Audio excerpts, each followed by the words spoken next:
Her own sister sat across from me in a little cafe in Cluj, stirring a coffee I was paying for. She looked me right in the eye and said, in her broken English, "Frank, please be careful. My Elena. She loves money, not men." I remember nodding, telling her I appreciated her concern, and feeling a little sorry for her, thinking it was just family jealousy. I walked out of that cafe, went straight back to the brand new apartment I'd just bought for us, and I asked Elena to marry me. I had to prove her sister wrong. Turns out all I proved was what a fool a lonely man can be. To understand how I could sit there, listen to that warning, and then walk out and do the exact opposite, you need to understand where I was in my life. It wasn't about the money, not at first. It was about the man I used to be, and the man I was terrified I had become. Before Elena, before Romania, I was Frank Miller from Syracuse, New York. For over 20 years I ran my own HVAC company. It was a good business, a successful one. I was known for being methodical. I wasn't the cheapest guy, but I was the guy you called when you wanted it fixed right the first time. I understood systems. I could look at a schematic, a blueprint, and I could see the whole project, start to finish. I built a reputation on being fair and a life on being careful. And it paid off. When I finally retired at 62, I was in a good place. After my divorce, I'd sold the business and the family home. When all the accounts were settled and the lawyers were paid, I had a nest egg of $550,000. On top of that, a pension that brought in another $2,200 a month. By any standard, I'd done everything right. I was a man who had planned for his future. The only problem was, when that future finally arrived, it was empty. My marriage of 25 years hadn't ended with a bang. It had just faded out. The split was amicable, but it left a mark on me. I'd spent my whole life being the provider, the reliable one. But in the process, I'd become invisible. I was boring. That was the word that haunted me. Predictable. The guy who fixes the furnace but never has a story to tell. That loneliness is a quiet kind of cold. The house was too big. The days were too long. I'd go to the diner for coffee and feel like I was watching my own life from a distance. I tried the local dating scene, but at my age, in my hometown, I felt like a relic. So one Tuesday night, sitting alone in the quiet hum of the house I'd paid for, I did what a lot of lonely people do. I was scrolling through a dating app, seeing the same faces. On a whim, on a night where I was feeling particularly invisible, I went into the settings. I changed my search distance from within 50 miles to worldwide. It was just a click, but it was the click that changed everything. And that's when her profile popped up. Elena, 45 years old, from a place called Cluj-Napoca, Romania. Her messages, her questions, they were different. She wasn't just being polite. She was curious. She made me feel interesting. For the first time in decades, I wasn't just the reliable guy. I was the architect of a fascinating life, a man of experience. I felt like I could build something again, and I was desperate to prove it. That feeling, that spark of being interesting again, it was a powerful fuel. For the next 6 months, I let it burn. Elena and I were in constant contact. We're not talking about a few messages here and there. I mean daily check-ins, long chats about our days, and twice a week, every week, we'd have a video call. I saw her kitchen when she cooked. She saw my workshop in the garage. It felt real, domestic even. I was a man who trusted process, and this felt like a process. We were building something, brick by digital brick. But I'm a cautious man. I've been on enough job sites to know you always check the foundation before you start building the walls. So I spent a few $100s on one of those international background checks. It felt a little sneaky, but it was my version of due diligence. When it came back clean, no criminal record, no marriage history she hadn't told me about, a part of me was relieved, but another part of me felt guilty for ever doubting her. It seemed to confirm that my instincts were right. So, I took the next logical step. I told her I was coming to visit. Not for a weekend, but for a whole month. I called it a scouting mission. In my mind, it was a field survey. I was going to put my boots on the ground and see if the blueprint matched the reality. I spent $5,000 on that trip, and let me tell you, when I landed back in Syracuse a month later, I was convinced it was the best $5,000 I had ever spent in my life. Romania was everything she had promised. Cluj was a beautiful, vibrant city. The food was incredible, the countryside was breathtaking. But more than that, it was the feeling. With Elena by my side, I wasn't just a tourist. I was important. My $2,000 a month pension, which just gets you by in New York, made me a man of substance there. A simple dinner at a nice restaurant didn't make me check my bank account. The respect I felt from her, from the people we met, it was intoxicating.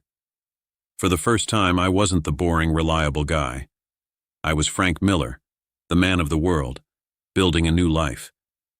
Coming back to Syracuse was like landing in a black and white movie after a month in Technicolor. The house was quieter than ever. The coffee at the diner tasted bland. The loneliness I'd been keeping at bay came back with a vengeance. It was a cold I recognized, the kind of deep chill that gets into the bones, the kind no furnace can fix. I lasted 2 weeks. 2 weeks of sitting in my paid-for house, living my sensible, empty life, knowing that on the other side of the world, there was a woman who saw me as the man I always wanted to be. The decision wasn't an emotional, tear-filled thing. It was methodical. I sat down at my kitchen table with a yellow legal pad, the same way I would scope out a big commercial HVAC job. On one side, I wrote down my life in Syracuse. On the other, my potential life in Romania. The numbers just worked. I could sell my remaining assets, buy a beautiful apartment for a fraction of what a condo costs in the States, and live like a king on my pension. It wasn't just a dream. On paper, it looked like the most logical, financially sound plan I could make. I wasn't just chasing a feeling. I was executing a system for happiness. And I, Frank Miller, was the architect.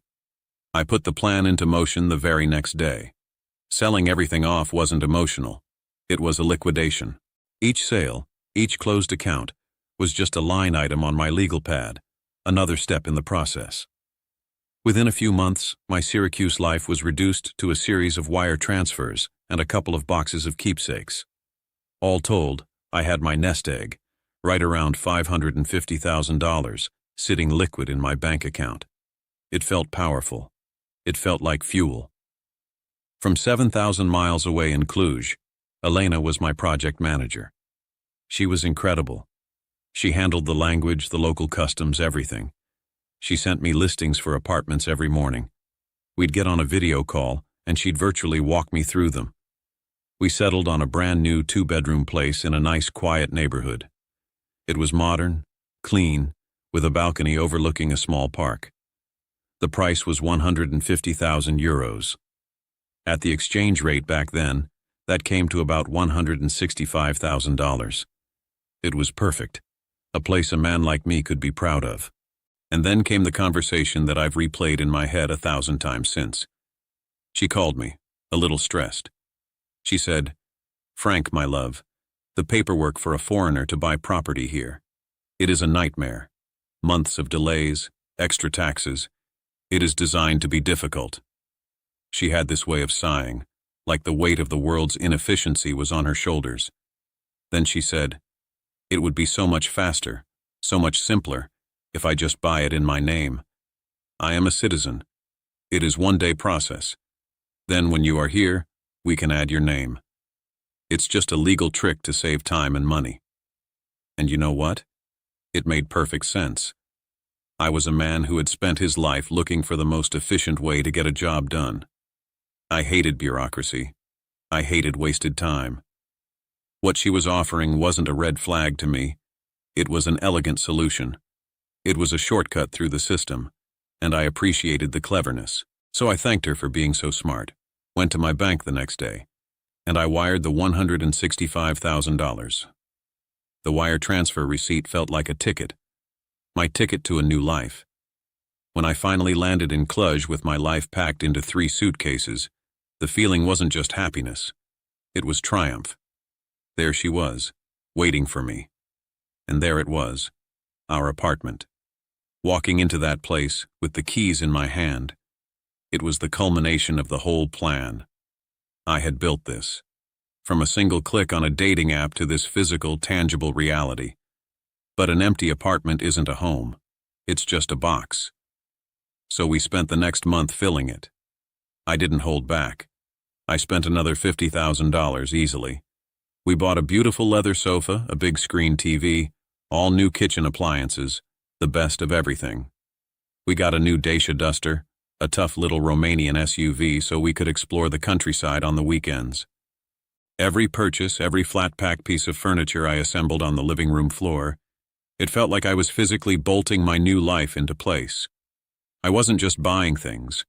I was laying a foundation, and it felt solid as a rock.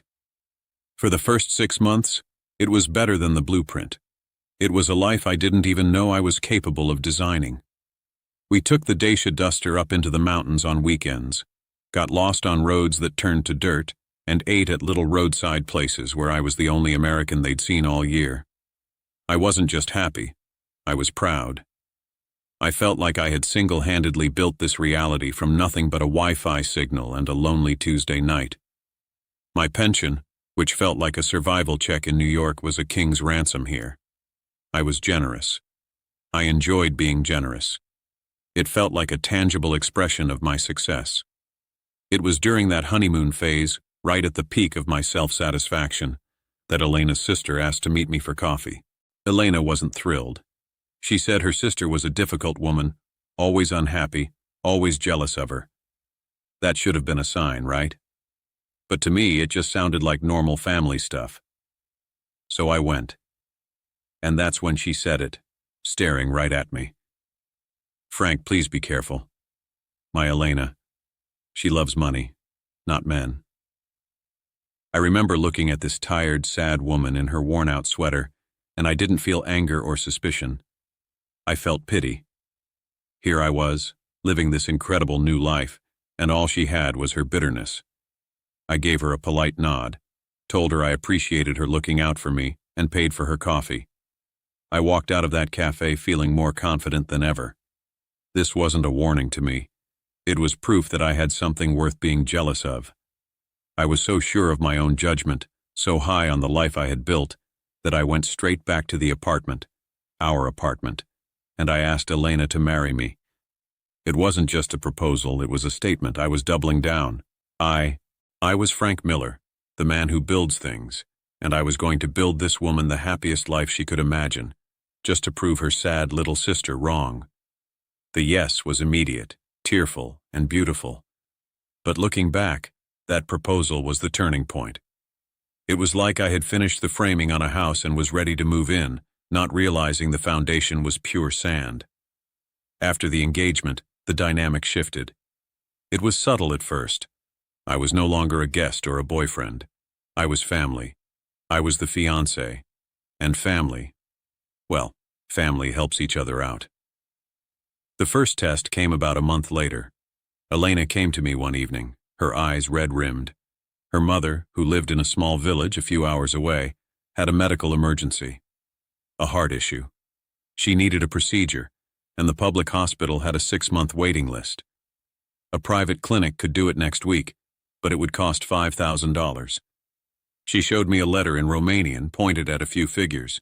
It looked official. She cried. She said she was so embarrassed to ask, so ashamed.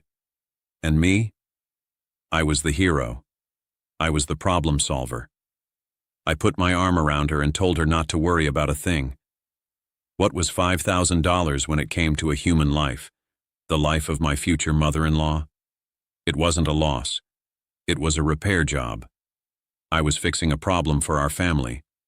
I wired the money the next morning and felt good about it. I had proven my worth. I had provided. The second test came a few months after that. This time it was her brother. He was a character, always full of big ideas. He had a can't-miss opportunity. A chance to buy a small fleet of delivery vans to service the booming online retail market in Bucharest. All he needed was a cash injection to secure the deal. $15,000. This one felt different. It wasn't a crisis. It was an investment. Elena presented it to me with excitement. "It is for us, Frank," she said. "A business for our future." And I, the man of systems, looked at it like a business decision. I was already the project financier. What was the point of building a beautiful house if you didn't invest in the land around it? To say no would have been an insult to her family, and to the future we were supposedly building. So I wrote the check. I was no longer just the builder. I was becoming the bank. And the bank was always open. Over the next year, the leaks started springing faster. It wasn't one big flood. It was 1,000 tiny drips, each one small enough to be explained away. A cousin's wedding that we had to contribute to. A property tax bill that was unexpectedly high. A small investment in a friend's restaurant. Each time there was a story. Each time there was a reason. And each time my role was to provide the solution, which was always cash. I was patching holes in a system that was fundamentally rotten.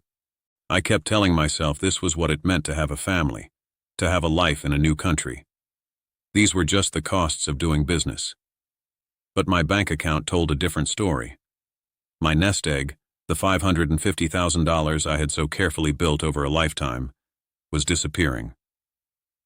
The final straw came 18 months after I first landed in Cluj. Elena came to me with another opportunity. This one was bigger. A plot of land, perfect for a weekend home, for sale at a bargain price. All we needed was 20,000 euros, cash, by the end of the week. And something inside me just snapped. I had been so focused on pumping money into the system to keep it running that I hadn't stepped back to look at the gauges. I did the math that night. The apartment, the furniture, the car, the emergencies, the investments. I was in for nearly $250,000. My savings had been cut in half. For the first time I said no. I was calm about it. I was methodical. I explained that we needed to slow down, to make a plan, that my funds weren't infinite. I thought I was being the responsible partner, the man of systems trying to right the ship. She didn't see it that way. Her face changed. The warmth and admiration I had basked in for 2 years evaporated. In its place was a cold, hard fury I had never seen. The argument started, but it didn't feel like a fight between lovers. It felt like a negotiation that had failed. And then she delivered the final blow. She wasn't screaming.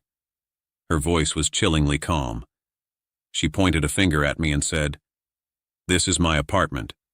This is my country. If you will not help my family, you can leave." The words hung in the air of the beautiful living room I had paid for, surrounded by the expensive furniture I had assembled with my own hands. My apartment. Not our apartment. My. It wasn't an insult. It was a legal clarification. In that single moment, the entire elaborate structure I had built in my mind came crashing down. The blueprint was a lie. I wasn't the architect. I was the mark. I wasn't a partner. I was a customer whose line of credit had just been cut off. I had no rights. I had no leverage. I was a guest in her home. And I had just been asked to leave.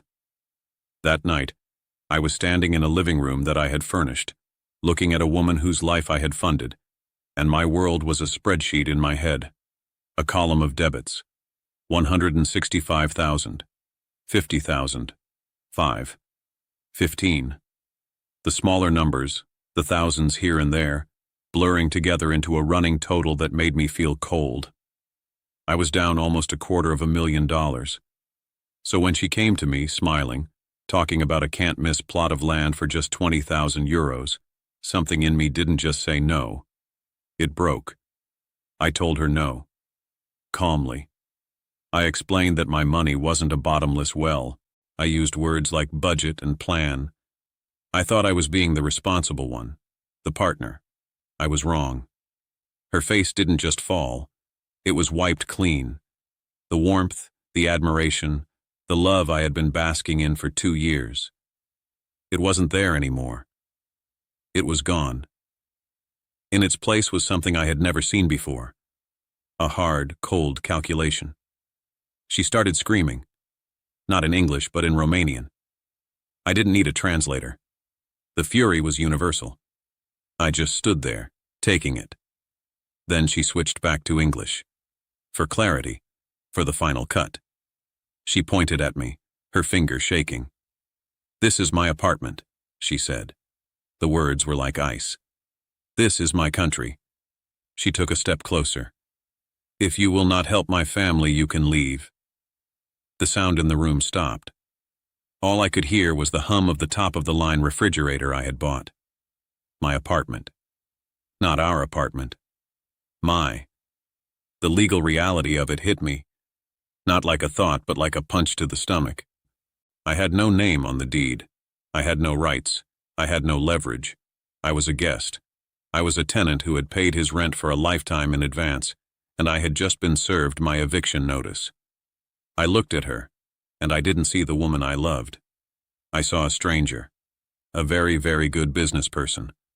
And I was the business. I didn't argue. I just nodded. There was nothing left to say. The system had failed. The blueprint was a fraud. I turned around, went into the bedroom we had shared, and I closed the door. The next morning I packed my 3 suitcases. The same 3 I had arrived with. I took my clothes, my passport, the pictures of my kids. I left everything else. The leather sofa, the big screen TV. I walked into the kitchen and put the keys to the Dacia duster on the granite countertop I had picked out. They made a small, final click. I walked out, closed the door behind me without looking back, and I didn't have a key to lock it. I didn't drive away, I just drove. I ended up in Fort Myers, Florida. I don't know why, maybe I just wanted to be somewhere warm. Today I'm 64 years old. I live in a small 1-bedroom apartment that I rent, month to month. The big nest egg is gone. Half of it vanished into thin air in Romania. The other half is what I live on, carefully. My pension, that same $2,200 that made me feel like a king over there. Well, here it just about covers the rent and the bills. So a few days a week I put on an orange apron and I work part-time at Home Depot. I'm back in the world of systems and hardware, but now I'm just showing people which aisle the furnace filters are in. It's humbling, but it's honest work. I'm not broken. I'm just sober. So, here's my advice, from a guy who built a house on quicksand. 1. Never put an asset you can't afford to lose in anyone else's name. I don't care if it's for tax reasons or legal simplicity. The moment I heard those words, I should have stopped and hired my own lawyer, a Romanian one. Paying a few thousand for a legal opinion is the best insurance you'll ever buy. When you're building something, you don't let the other guy's foreman approve your foundation. You get your own inspector. 2. When a local warns you about another local, listen. Her sister, sitting in that cafe, wasn't being jealous. She was handing me a blueprint to her sister's entire personality, and I threw it in the trash. You will never, ever understand the cultural dynamics, the family history, the subtle cues that are screaming danger to someone who grew up there. That isn't jealousy. It's a gift. Accept it. And 3. The most important one. Ask yourself if you're building a life with someone, or if you are simply building it for them. That's the question I should have asked myself every single time I opened my wallet. Look at who is bringing the materials to the job site. If you're the only one supplying the bricks and the mortar, if you're the only one signing the checks and patching the holes, you're not a partner. You're just the customer. And that project will always end the day your payments due. If my story can stop even one other guy from making the same mistakes, then it was worth telling. Subscribe to this channel. We need to look out for each other out there.